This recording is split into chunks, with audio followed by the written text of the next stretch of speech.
अस्सलाम वालेकुम नाज़रीन, पीसी वर्ल्ड न्यूज से मैं हूं रिदा सिंधु। फैसलाबाद में म्यूनिसिपल कॉरपोरेशन का इदारा मुकम्मल तौर पर सियासी रहनुमाओं के हाथों फरोख्त।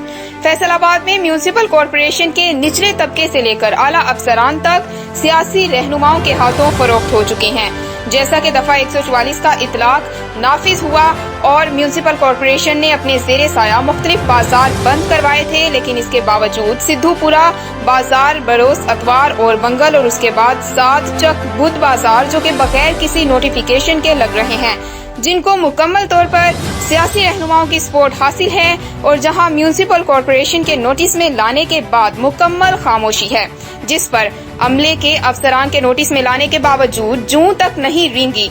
बाजार के भत्ताखोर अफराद जंद रुपयों की खातिर अवाम को मारने पर तुले हैं और अफसरान उनकी पुश्त पनाही कर रहे हैं।